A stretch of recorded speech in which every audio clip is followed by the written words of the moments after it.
Justinian, despite rumors to the contrary, would rule for quite a long time, a total of 38 years, till 565. Theodora herself had died from cancer in 548. Justinian himself had almost died when he caught a new disease during a great pandemic. This was the appearance of plague. Now, this plague first appeared in Egypt and spread to Constantinople. There are reports from 542 saying that the dead were innumerable. Justinian himself caught it and recovered. This disease, which is almost certainly Yersinia pestilensis, probably started from East Africa and had moved north via the sea trade to Egypt, and from there across the Mediterranean world. Some suggestions are 1 in 3 people died of it, but in reality, the extent of population loss is pretty much unknown. On the one hand, Copius said that it nearly wiped out the whole world, but as we've seen, he's not the most reliable of sources. Modern estimates range from 2% of the population to up to 25 million or 50% of the population of the Byzantine Empire. This plague was probably spread by fleas, and it is the same disease that would cause the Black Death later on. That has been established by recent discoveries. What's odd is it certainly does not seem anywhere near as deadly as that later plague, which is a very interesting contrast. In some places, they're nowhere near the number of deaths that, using that later plague as an example, we would expect. Some places, there's almost no evidence, but however, this is one of those big research questions that's still open. In the aftermath of the plague, other things happen that will change the Byzantine world forever. And they began far away, north of China and what's now Mongolia. There, the Rouran Empire is overthrown by one of its subject peoples, the Gokturks. A group that will be known as the Avars comes west, and by the end of the 550s, they're living in what's now southern Russia. The Avars claim that they are the former rulers of the Rouran Empire, but they're being pursued. Right behind them come the Gokturks, the first of the great Turkish empires. The Avars move west, fleeing. Then again, the Gokturks insist that the Avars are, in fact, their slaves who run away. And the Avars eventually cross the mountains, establishing themselves in the plains of Pannonia, which is modern Hungary, where the Huns previously had based themselves. Their arrival there will create a cascade of events. First, the people living in what's now Hungary in 567 are mostly Germans. One of the groups, the Lombards, in fact, the major group, fleeing the Avars, will go south over the Alps into Byzantine ruled Italy. Unlike some other invaders, they're not terribly successful. It takes them decades to conquer in Italy, but the Byzantines are not able to stop them.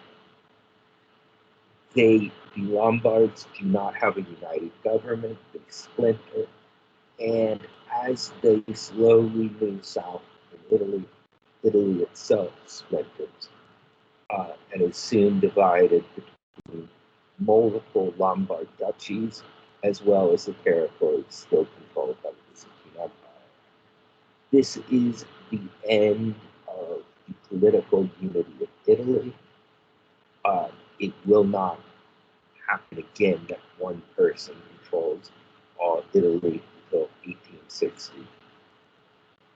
Now, in addition to the Lombards fleeing south, other groups come under Avar influence, specifically the Slavs. These are an Indo-European people living in tribes in roughly what's now Ukraine.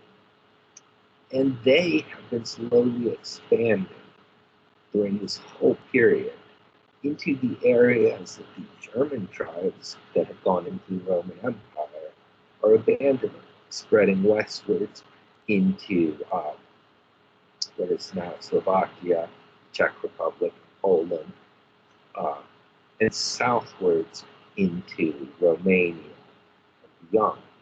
The Avars pushed many Slavs even further south, going into the Balkan territories of the Byzantine Empire, while other Slavs will fall directly under Avar rule, which will also see the expansion of Slavic areas of Europe. These Slavic tribes will overwhelm the Roman provincial population in the Balkans.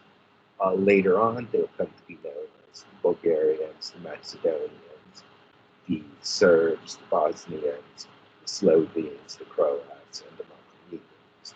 But that is much further in the future. For the moment, they're small, disorganized tribal groups. Now, despite all of this, the Eastern Empire has remained stable and strong. It has done so because it has a more secure capital than the West. Constantinople is so much more defensible. It will not be entered until 1453 by an invading army. The Byzantines have another advantage. While in the later years of Justinian's reign and decades immediately after, the European possessions of the Byzantine Empire are under threat from the Lombards in Italy and the Avars and Slavs in the Balkans. The Asian side is unaffected by this.